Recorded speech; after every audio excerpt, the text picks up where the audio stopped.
Olá, bem-vindo ao Tudo sobre Bitcoins. Hoje estou aqui para falar aqui do último programa do Prós e Contras. Foi já na segunda-feira. Eu nesse dia apanhei um bocadinho de televisão, mas não tive tempo para ver.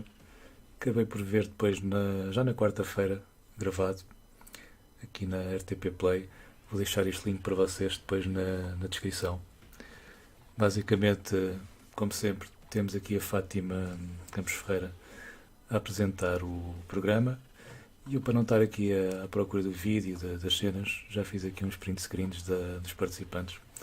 E a minha ideia era deixar um pequeno resumo do que cada um disse, ou daquilo que eu achei mais importante, embora vos convide naturalmente a verem o programa na íntegra. Está no online e é para isso que serve, para isso pagamos para a RTP. Bem, o tema realmente era a reforma do sistema eleitoral, e depois de eu ter feito aquele vídeo sobre a democracia direta e participativa, achei aqui algumas coisas curiosas neste debate. E isso começámos aqui por ver. Talvez apresentasse já os participantes. Portanto, aqui à direita estavam estes três senhores. Ao centro está o José Ribeiro Castro, que é o líder aqui do movimento por uma democracia de qualidade. E ele que vai apresentar à Assembleia da República uma proposta para que hajam círculos uninominais. Portanto, um nome complicadíssimo de se dizer. Por isso é que as pessoas também muitas vezes não se interessam pela política, porque inventam termos muito complicados para coisas que deviam ser simples. Portanto, ele afirma que... Eu vou apresentar primeiro as pessoas e depois já... Portanto, aqui do outro lado temos... Isto está pela ordem em que eles falaram, ok? A Marina Costa Lobo, investigadora do Instituto de Ciências Sociais. O Manel Meirinho, presidente do Instituto Superior de Ciências e não sei o quê, da Universidade de Lisboa. Desculpa lá, mas aquilo são siglas a mais para mim. O Carlos Jalali, não é Javali, mas quase. Não ele, mas o nome é parecido. É um professor de Ciência Política da Universidade de Aveiro, portanto o centro do país aqui representado. Luís Aguiar Conraria, nome também estranho, professor de Economia da Universidade do Minho, no Norte. O programa foi em Serralves, na Fundação de Serralves, lá para cima, no Norte, no Porto. Creio que é mesmo no Porto. António Sousa Pereira, reitor da Universidade do Porto, está em casa também. Falou pouco, das pessoas que falou menos. Não sei se apontei alguma coisa do que ele disse. Está aqui uma fotografia geral da sala. Não estão propriamente todos contra nem a favor, mas ou seja, não há aqui um lado a favor e contra. Há aqui há diferenças na forma de se implementar um sistema destes. E medos, muitos medos, por parte de algumas pessoas que estão contra as alterações. E outra coisa interessante, aqui já passaram palavra ao público, aqui uma senhora Leonor Fonseca, que é líder do movimento pela minha gente, que era de Braga. Eu já vou casa a casa, tenho aqui os apontamentos. Depois um jovem da Faculdade de Economia do Porto, também estava em casa. O Bernardo Branco Gonçalves, o jovem chamado João Parreira, já agora, parece que ganhou o prémio de debates, líder, melhor do curso, ou da escola, em debates. Portanto, não interessa. Para ganhar debates não é preciso ter razão. É preciso usar argumentos que derrotem o adversário. Depois o Bernardo Branco Gonçalves, do MyPolis. Já estive a ver que é uma empresa aqui em Lisboa. Tem uma aplicação, já vamos falar disso. E o Bruno Carvalho não é do Sporting, é outro. É gestor de marketing, também lá do Norte, Espinho, se não me engano. E, por fim, acho que é o último, Carlos Magalhães, do movimento Maia para Todos. Não é o último. Este aqui é candidato ou presidente de uma junta ou de Maia mesmo, da Câmara. Agora já não me recordo bem, mas já vou falar melhor. Depois temos aqui o Nuno Ortigão, presidente da junta de freguesia lá no Porto, que está aqui com esta cara assim um pouco estranha. Não consegui apanhar um frame melhor com o nome dele, porque ele entretanto cometeu aqui uma gafe, chamou a Fátima, chamou-lhe Maria Elisa. São as duas mais ou menos da mesma geração e trabalham na RTP. Ele até diz que estudou com elas, portanto deve ser da mesma escola, da mesma faculdade. E enfim, confundiu os nomes. Depois fez aqui umas caras, umas reações estranhas. A pedir desculpa, mas é normal. Também já foi dos últimos a falar, já estava cansado. E por fim, acho que havia aqui... Era este, pronto, este era o último. Exatamente, este é que não, este era o último. Pronto, agora vou voltar para trás. Só para dizer aqui o que é que essencialmente retirei deste debate. Portanto, aqui o José Ribeiro Castro foi dos que falou mais, naturalmente, está a apresentar a proposta. Foi de uma associação que é a PDQ, que já tenho aqui para descobrir alguma coisa, mas não parece ter em site. Tem aqui alguma informação, a sede e tal. Associação por uma Democracia de Qualidade. E o SEDES, que eu não sei exatamente como é que se escreve, mas pronto, não interessa. Que são duas associações que tiveram a estudar estas questões e criaram este movimento, ou pelo menos o José Ribeiro Castro criou o movimento. Há uma subscrição, precisou de não sei quantas mil assinaturas para ser apresentado, creio que dia 21 deste mês, portanto, de janeiro, na Assembleia da República. Depois pode ser chumbado, pronto, depois o Presidente da República também pode chumbar, mas é uma alteração. Ele afirma que esta coisa dos círculos uninominais já estão previstos na Constituição, desde 80 e tal, quando foi revista a última vez a Constituição, ou foi debatida esta questão, mas nunca se implementou. Diz que há 21 anos que não se discute. O que é curioso, realmente a lentidão, em 21 anos, tanto a tecnologia evoluiu, tanto evoluímos enquanto sociedade, e esta questão da formação da Assembleia da República continua igual. Depois, o que é que ele diz aqui? Ok, portanto, o sistema, basicamente, a proposta dele, estou aqui a ler as minhas notas, porque já vi isto há 2 dias. O sistema dele é haver 2 listas, ou seja, por cada círculo eleitoral, a proposta dele prevê alterações às fronteiras dos círculos, que existem já os círculos distritais dentro dos partidos, e para a nomeação mesmo dos deputados existem círculos distritais. Ele diz, por exemplo, para o Porto, se houvessem, salvo erro, 36 candidatos ou vagas, seriam 18 de cada lado, portanto 18 seriam listas fechadas pelos partidos, uma lista em que os partidos escolhem e prontos, e depois os outros 18 seriam eleitos pelas pessoas, ou seja, a pessoa vota no partido em que quer e ao lado direito tem também os deputados em que quer votar e escolhe um. Ok? Por sua vez, primeiro estão os deputados que as pessoas escolhem, portanto vão preencher os 18 lugares, e depois da outra lista o partido vai buscar os outros 18 deputados. Se forem os mesmos, que é o que acontece muito, e isto também é um modelo que ele basicamente copiou, adaptou da Alemanha, ele segue o modelo alemão, muitas vezes os candidatos estão nas 2 listas, portanto, ou são escolhidos pelo povo, pelas pessoas que escolhem mesmo aquele candidato, ou então, se não tiverem sorte de ser escolhidos pelo povo, o partido mete-os lá na mesma, estão na outra lista. Ele deu o exemplo na Alemanha, nas eleições quaisquer, só 2 deputados é que não foram pelas listas uninominais. Portanto, o partido depois foi lá por outros 2 que estavam noutra lista e depois vem o resto que está na lista fechada pelo partido. Ainda assim, mesmo estes candidatos... Desculpa, fez barulho? Fez. Ainda assim, estes candidatos que estão na lista nominais não são candidatos independentes, são mesmo escolhidos pelos partidos. O que acontece aqui é que dá para perceber quais são os favoritos do povo e a pessoa diz, opá, eu escolhi este é que me representa, e depois pode ter ali uma ligação mais próxima com o candidato, o deputado, depois de ele ser eleito. E ele próprio sente, ok, se há pessoas, depois sabe exatamente quantos votos teve, não é? Porque consegue-se perceber quantos votos cada candidato teve, cada deputado. Portanto, isso pode dar aqui... É interessante, a ideia é interessante. Não resolve os problemas que eu quero resolver, que é o problema dos partidos controlarem isto tudo. Ainda assim, esta proposta é melhor do que não fazer nada. Ok? Portanto, no curto prazo, se for a oportunidade de abrir a porta para outras alterações no futuro, infelizmente, se calhar só daqui a 30 ou 40 anos, por aí, pela velocidade dos partidos. E isso foi o argumento que muitos do outro lado da mesa apontaram. Creio que também aqui a Marina Costa Lobo foi uma das pessoas, e não só, aqui este senhor também falou muito nisso, disse, esqueçam essas propostas porque os partidos não vão aceitar. Não vão aceitar porque basicamente vão fazer contas aos deputados que vão... Ou seja, quem lá está quer lá ficar, quer manter o jogo. E, portanto, não vai pôr nas mãos dos portugueses a escolha de metade do Parlamento. É complicado. Depois, acho que foi aqui a Marina que disse, tem a ver também com os partidos pequenos terem medo de perder a representatividade. Ok? Porque a partir daí vai-se fechando a oportunidade dos partidos pequenos terem lugares na Assembleia da República. Se bem que esses mandam um pouco, portanto, se não for aprovado não é por culpa dos pequenos, é por culpa dos três grandes, que isto é preciso para alterar esta lei. 2/3 do Parlamento aprovar. E depois, uma coisa que foi dita, não sei se diga já, se tenho aqui escrito mais à frente, acho que é muito interessante. Quem é que disse? Eu acho que foi... Não sei se foi este senhor. Bem, alguém disse uma coisa, se calhar foi aqui o José Ribeiro e Castro. Já não tenho certeza quem é que disse.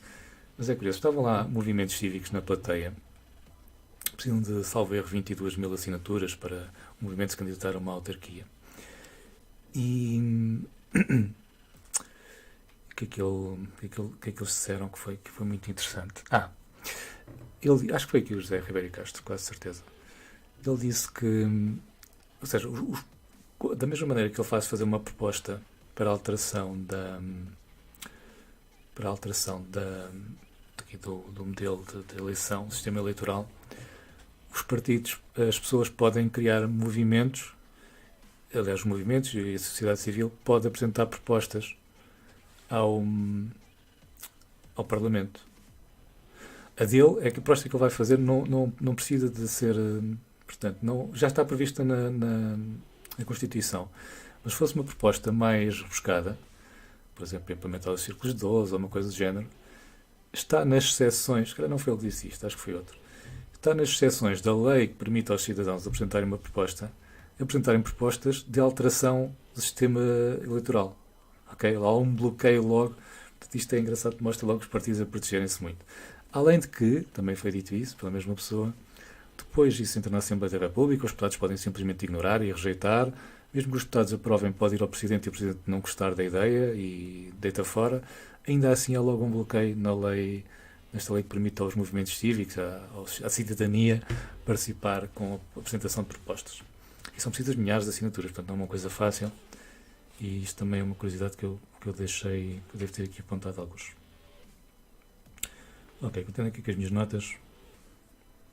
Aqui a Marina Costa Lobo, logo de início, focou-se no problema da governabilidade. Portanto, ao mexer no número de deputados, se o Parlamento ficar muito fragmentado, já desta vez foi difícil ao PS formar um governo, porque teve ali que negociar com partidos que normalmente, pelo menos o Partido Comunista, normalmente não entra nestes jogos, e entrou ainda bem.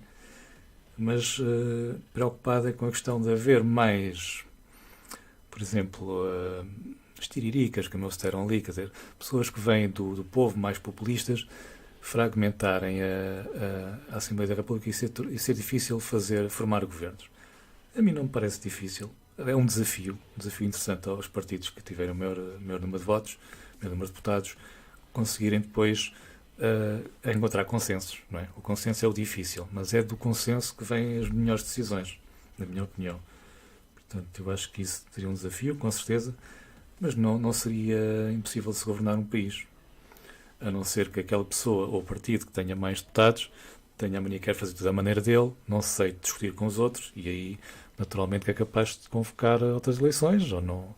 Enfim, não. Neste caso, onde vivemos, o partido teve o maior número de deputados, nem sequer formou governo, porque houve uma solução alternativa do segundo partido, não é? Com mais deputados, que se associou a partidos mais pequenos, mas que juntos têm a maioria do Parlamento. Portanto, o exemplo que vivemos hoje é um exemplo bom de que é possível haver governabilidade em situações mais extremas.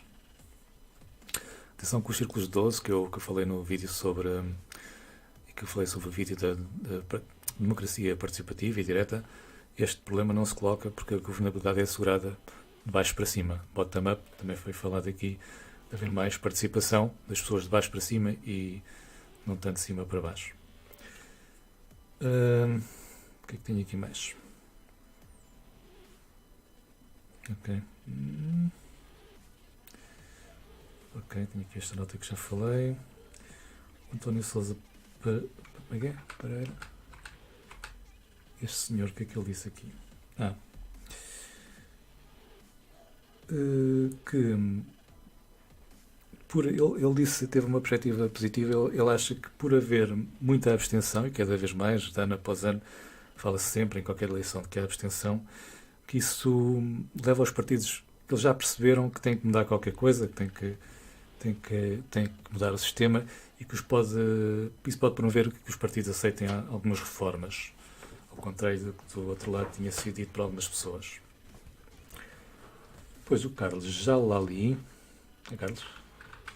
É. Disse assim, os grupos partidários, aqui, já não percebo a minha letra,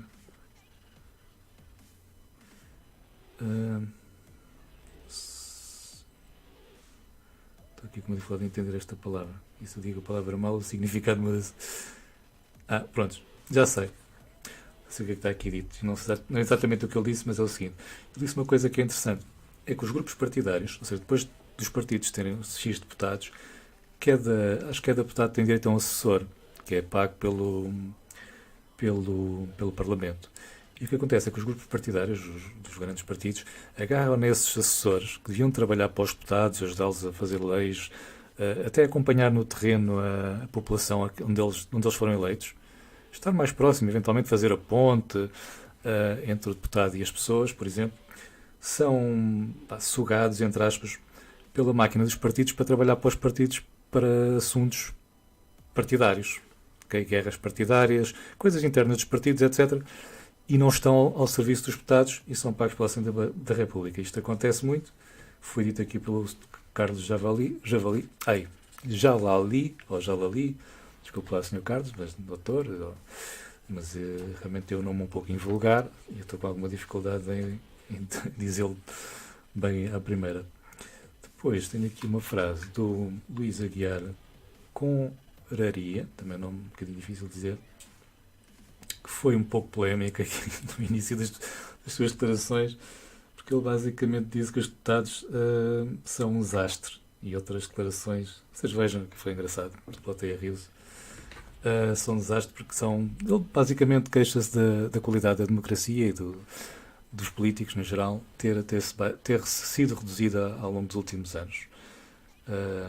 Após o 25 de Abril, onde havia um envolvimento muito grande das pessoas, portanto, as pessoas iam para a política mesmo porque tinham vindo uma ditadura e estavam muito envolvidas emocionalmente com a coisa, e agora acabou talvez por profissionalizar muito e a qualidade baixou. Então, talvez os deputados mais reféns das máquinas partidárias. E tem razão. Depois foi um dos que meteu medo, com a questão dos queijos limianos, por exemplo. Depois vem os tais deputados populistas, eleitos pelas pessoas. O que acho que não faz muito sentido, tendo em conta que os deputados são na mesma escolhidos pelo... Quer dizer, no Brasil acontece isso, porque as listas dos círculos uninominais são abertas, qualquer pessoa se pode candidatar, e depois aparecem esses candidatos esquisitos que vão para ali para a Assembleia da República, ou lá para onde vão lá no Brasil, como é que se chama aquilo, do lado deles, a criar ali alguma dificuldade e algum folclore político, talvez. E foi o Lucas Limiano, que foi aquele caso conhecido de um deputado, salvo erro, do CDS, que fazia falta para dar a maioria à direita, e como percebeu que o seu voto era importante, negociou ali uns dinheirinhos para a terrinha dele. E fez bem, quer dizer, ele estava a representar aquelas pessoas, fez muito bem, também não é assim tanto dinheiro no orçamento de Estado. Se tiver que ir ali uma cedência ou outra, poucos milhares de euros, milhões, mas poucos, para uma terra, porque o deputado daquela terra faz questão de negociar, ter aquela força negocial, isso não parece mal de todo, não parece mal.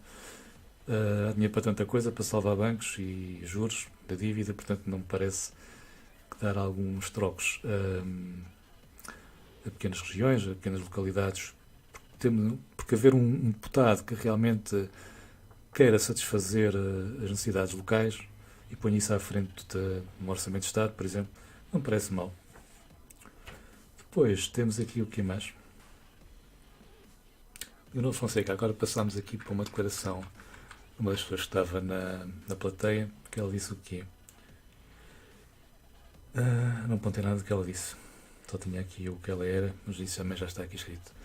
Prontos.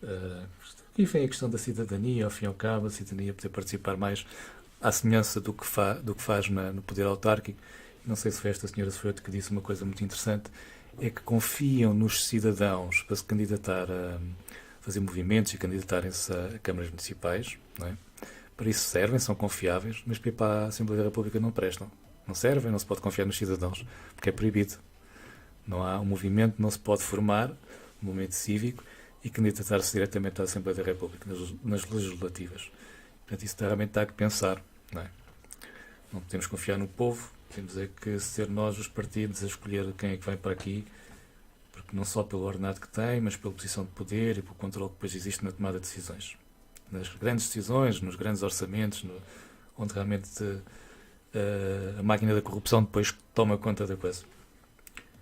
O sistema está mesmo podre e está dominado pela corrupção, isso já não é novidade nenhuma. Não preciso de provar isso. As notícias, os crimes que são relatados falam por si.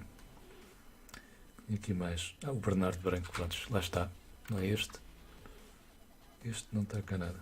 Não fiz nada. Pronto, ele não me ficou aqui nada sobre o que ele disse. Também falou pouco. O Bernardo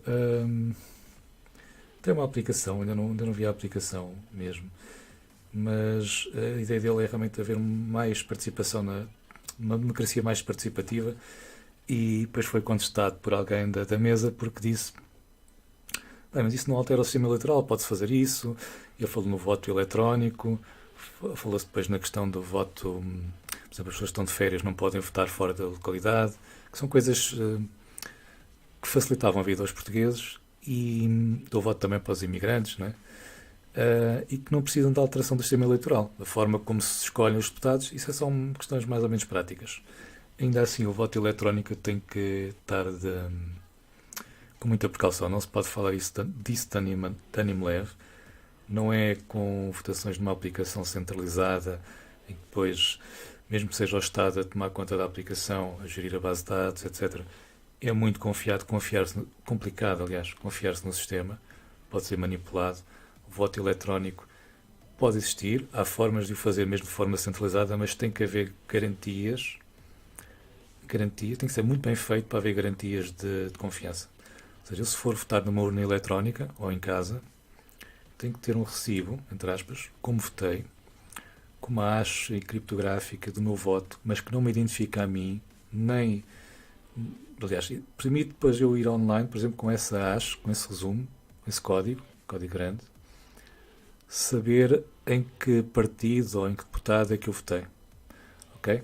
Esse código não pode permitir no sistema saber quem é que eu fui, identificar-me. Ou seja, tem que me dar, na mesa de voto, quando me apresento o documento, tem que me dar uma chave para eu depois ir votar, mas eles não podem registrar essa chave associada ao meu nome, e depois eu vou ao computador com essa chave, registro o meu voto e dão-me um resumo desse voto, uma outra hash, que permite depois auditar. Okay? Então, se eu depois fui ver, passado uns meses, ou umas semanas, ou mesmo um dia, o meu voto, eu votei no partido A e aparece como votei no partido C, atenção, fraude. Depois mais pessoas naturalmente vão poder validar isso e apresentar a queixa. E ainda assim é muito complicado. Portanto, muito menos numa aplicação feita por uma empresa como a MyPolis, fazer voto eletrónico.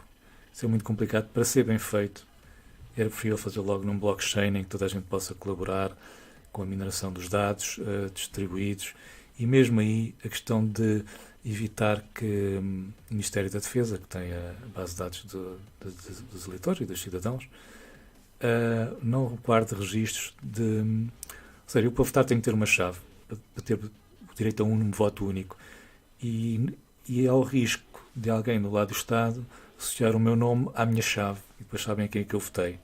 Ok? Isto aqui é um pau a dois bicos, é preciso ter muito cuidado. É possível, tecnicamente, mas não é fácil, e pô nas mãos de uma máquina política, uma máquina do Estado que está corrompida, é muito perigoso. É muito perigoso. Portanto, eu preferia, não confiando neste Estado, e no estado das coisas atuais, eu preferia, sem dúvida, um voto em papel. E sou, atenção, formado em engenharia informática, utilizo muita tecnologia, mas por saber como é que a tecnologia funciona, é que não consigo confiar nela. Okay? Não se deixem enganar. Precisa ser muito bem feito, com muita cautela e de forma máximo transparente possível. E para isso o blockchain é fundamental. Depois, o Bruno de Carvalho também falou pouco, e depois também não deixaram falar muito. É de Famalicão, gestor de marketing. Lá está, falou na questão da comunicação, a importância dos deputados comunicarem com as pessoas e as pessoas com os deputados. Portanto, Basicamente, também todos concordaram que é preciso as pessoas se intervirem mais, participarem mais. As participações do público foram mais ou menos nessa onda. O próprio Carlos Magalhães também. E pronto, eu destas pessoas que participaram aqui no público não registrei muita coisa, porque realmente não tiveram assim tanto tempo de antena como isso e também não disseram assim nada de criminoso, assim, ou que me chocasse, pelo menos. Portanto, é este o resumo que eu venho apresentar aqui do programa de segunda-feira. É interessante. Para concluir, eu tinha aqui uma frase deste jovem, que foi aqui o Jalali, acho que foi o Jalali que disse isto. Foi. Isto chateou-me um bocadinho, embora seja só o princípio da frase, depois ele corrigiu, isto é, o resto da frase dele até concordo, mas ele disse uma coisa, e ninguém contesta isso, que é, tenho aqui escrito, deixem-me procurar. Ok. Não existe democracia sem partidos. Foi o que ele disse. E eu tenho ouvido esta frase no programa, acho que só ouvi uma vez, neste programa, mas isto tem sido dito de forma repetida nos mídias, ano após ano, que não existe democracia sem partidos. E eu digo, será que não existe? É claro, se nós formos procurar governos que sejam democráticos e não tenham partidos, se calhar não há. Mas isso é diferente de não poder haver. Okay? Porque a questão é que mesmo num debate deste, prós e contras, a alteração ao sistema eleitoral, não se falou sequer da hipótese. Ninguém, atenção, estão aqui 6 pessoas, mais a Fátima, mais o pessoal do público, ninguém falou da hipótese de irmos para um sistema mais diferente, mais radical, no bom sentido, sem partidos. E eu até percebo porquê. Que é preciso ter muita coragem para falar nisso. Ir à televisão e falar, já se calhar não o convidam logo. E depois estão a fazer uma afronta aos partidos. Porque falar de vamos mudar o sistema e para isso precisamos dos partidos, para acabar com os partidos, realmente é complicado. Talvez alguns deles ou conheçam ou acreditem em modelos de alguma destas pessoas sem partidos, mas não tiveram ainda a coragem, pelo menos publicamente, de falar disso. E é isso que mais me choca. É que um debate pode-se ir para uma solução no meio caminho, como esta solução dos círculos uninominais. Mas é preciso ver e falar, mínimo que seja, soluções que estão lá muito à frente, muito difíceis. Porque esta solução dos círculos uninominais, da proposta do Dr. não sei se ele é doutor, mas deve ser José Ricardo e Castro, foi apresentada como uma coisa muito difícil de implementar, que os partidos não vão aceitar, que é muito radical, mas ao mesmo tempo já está na Constituição previsto. E portanto, se isto que é uma alteraçãozita da treta, que eles continuam a ter controle sobre os deputados, que se vão para a lista uninominal, em que as pessoas escolhem, votam no candidato, na pessoa que querem que represente eles próprios e a localidade ou a região onde vivem, ou distrito, pelo menos.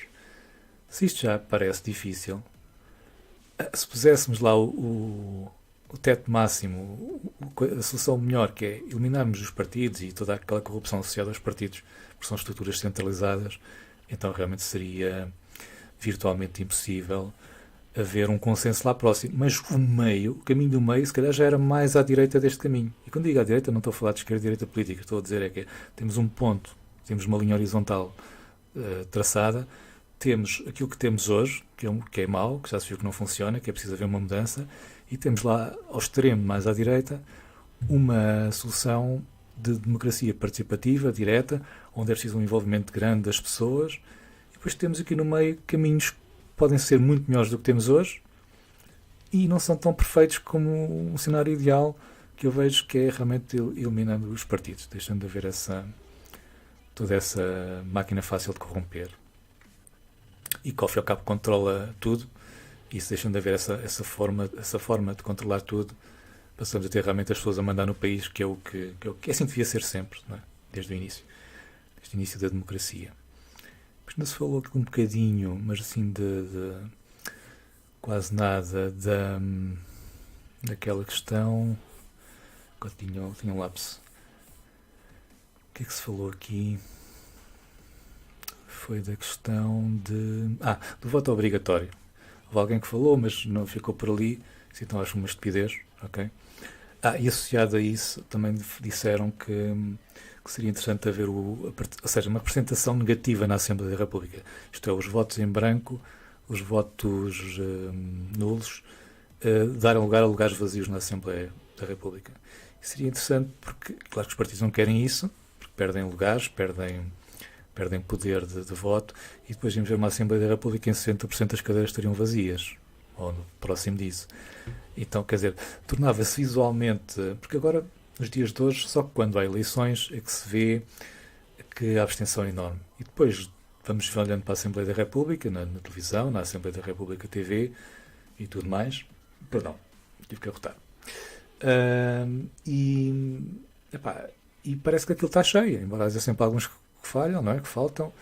Aquilo dá uma sensação de estar cheio, então parece que a democracia está a funcionar e temos ali uma representação das pessoas todas. Mas não, há pessoas que não votaram porque não quiseram, porque não se revêem nesse sistema.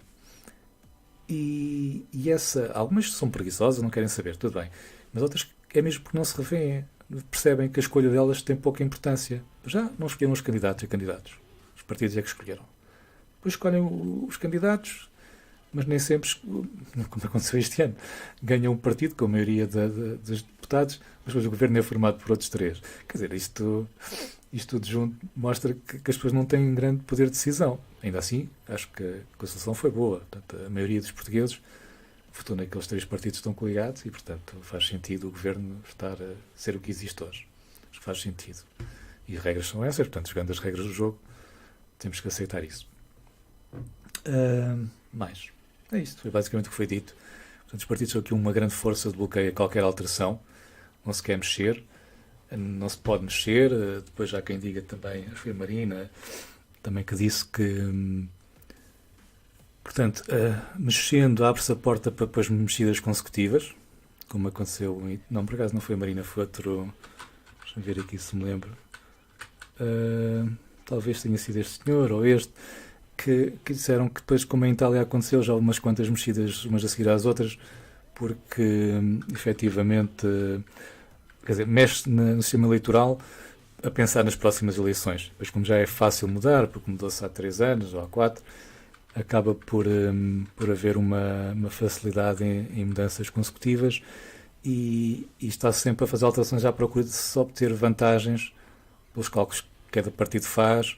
E quem está no poder acha, ok, isso será benéfico para nós, fizemos esta alteração, então, e torna-se uma bola de neve de alterações personalizadas. Isso realmente é muito chato, mas depois uma sugestão que ficou no fim, só para concluir também este vídeo, foi de que, e faz todo o sentido, quando se acabou com aquela questão dos autarcas poderem eleger-se indefinidamente, criou-se uma lei para o limite de mandatos, que são 3 mandatos. Mas os deputados fizeram as contas e não tiveram coragem aos próprios autarcas que têm nos seus partidos, e não tiveram coragem de fazer a lei para logo. Então fizeram a lei dali a 12 anos, não é? E efetivamente 12 anos já passaram e já nos livrámos aí de uma série de dinossauros, como alguém disse. O que é que foi aqui o professor? O que é que foi este professor que disse isso, se não me engano? E portanto, talvez a solução seja uma alteração destas, uma estratégia interessante, seja propor a alteração para daqui a mais 12 anos, ou algo do género, que parecendo que não, parece que passa rápido, não é? O tempo voa, e deixa os deputados, eles deixam de estar a fazer contas à própria vida deles. Tipo, daqui a 12 anos já não quer cá estar, já quer estar num paraíso fiscal qualquer, com o dinheiro que lá escondi. Estou a brincar, não são todos que pensam assim e que fazem isso, mas alguns farão e depois dão mau nome a todos. E pronto, fica aqui o vídeo, fica por aqui. Muito obrigado por terem assistido. Se gostaram do vídeo, não se esqueçam de fazer um gosto, de partilhar, subscrever o canal, também é importante para quando eu publicar mais alguns conteúdos que sejam do vosso interesse, vocês poderem ser notificados e receberem aliás, para ser notificados sem carregar no sininho, mas se forem ao YouTube de vez em quando e subscreverem também vos vai aparecer na feed de vídeos novos. Muito obrigado e até um próximo vídeo.